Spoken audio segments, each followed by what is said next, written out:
Alright everybody, so we started this pot of applesauce on Monday. It is now Wednesday morning. These apples have been cooking for way too long for this to be applesauce. So I added some cinnamon, a little bit of ground cloves, some maple syrup, and a drizzle of molasses. And we are going to blend it all in with an immersion blender and just make it apple butter.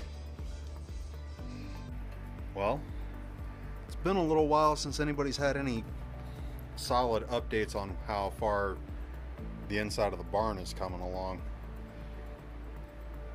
This whole thing was, that deep, which that just kind of looks like a small mound. That's probably about a foot.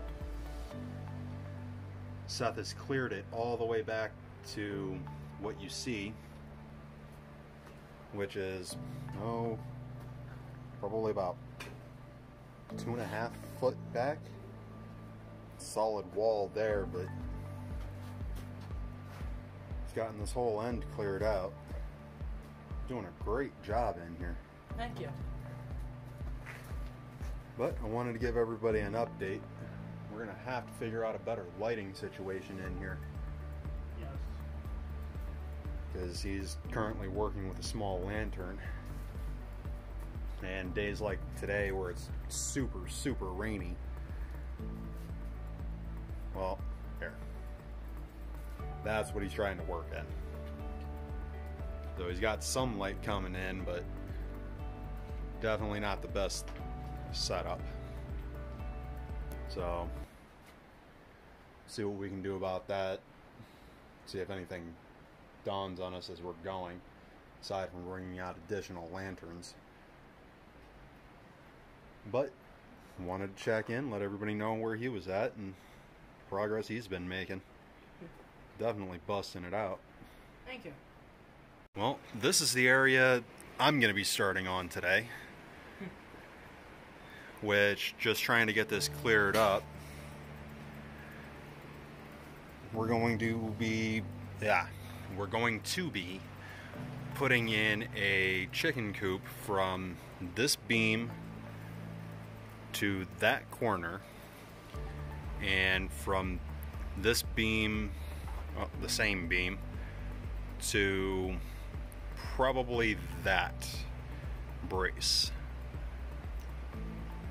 Which 2, 3, 4, 5, it's probably 12 to 15 foot to here, which that'd probably be closer to 18 going to that corner.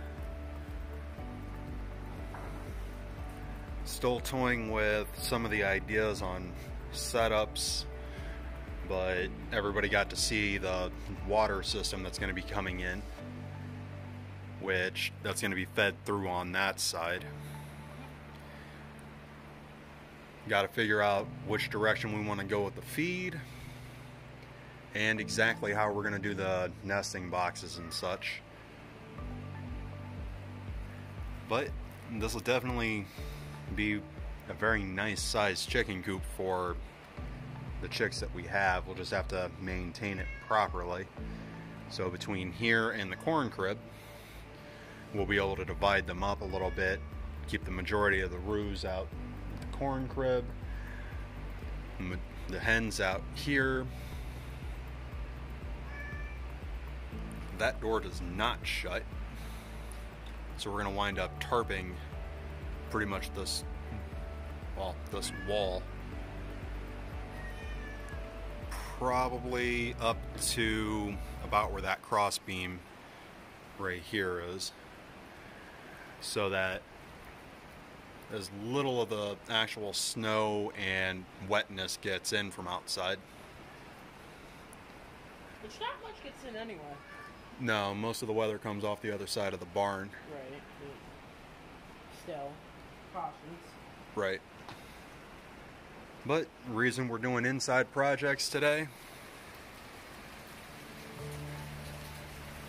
because of all the rain.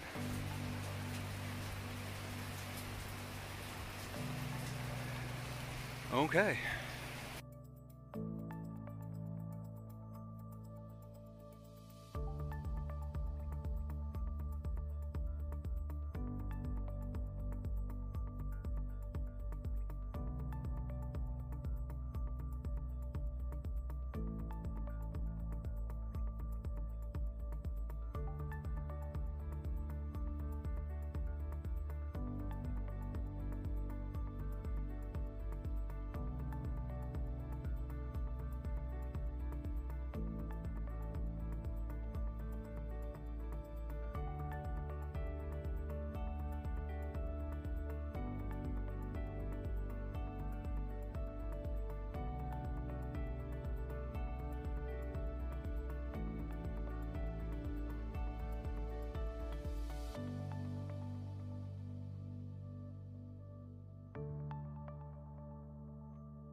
Well, when I started my morning off, the discussion was putting in a chicken coop right here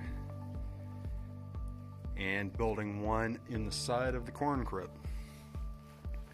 As of now, that's not the game plan. The game plan is building one back here. And this will be about twice the size. And we're no longer going to be putting one in the corn crib. We're going to build it back here so that, well, everybody can come back here.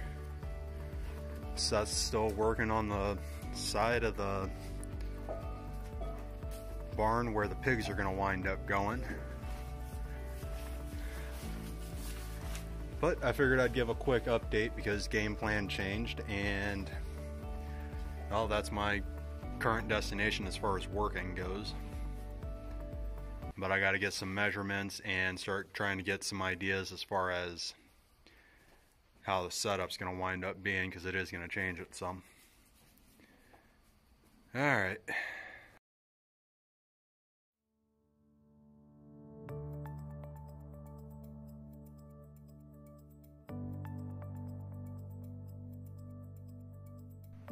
Alright, so Seth and I have gotten the measurements, and we've come up with a rough game plan. And I only say rough because, well, everything is always subject to change. But we were discussing this side at first. However, if we're going to keep the roos and the layers separate, at least for the most part, we want to be able to have, well, easy access to both and two separate areas. So, trying to avoid the door. Hi, Seth. Trying to stay out of the with you. You're fine, man. We're thinking this side right here, which I'm gonna have to get those two spots mended. This one's just a couple of loose boards, so that'll be real quick and easy. That one, on the other hand, is a hole. And that's no good, because I could easily fit my hand in there, like full-on fist. But we're thinking from that beam to the door frame and straight back to the wall behind me for the roos, which would be a very, very beautiful, well, chicken coop for them. I'm sorry, the layers on this side. The roos over here. Nesting box set up over here along the edge so that literally just walk up, pop it open, and have two tiers, one high, one low. Do the egg collection and never actually have to physically go in. Where Seth is sitting, we use that, as he puts it, to more or less do a chalk outline of where we can cut into it and put 2 doors so that when needed we can be in to tend to the roos, tend to the, wow, keep doing that, tend to the roos, or cut in and tend to the layers, clean up the flooring, reapply some bedding, things along those lines. It also gives us the ability to set up a feed and water system somewhere convenient so that we're not constantly having to come in here and track through everything. But wanted to give everybody an idea as to what we're looking at the moment so that we can, well, so that you know what I'm going to be dealing with, in case I have one of my moments and forget to explain it while I'm going. I miss anything? Don't think so. Okay.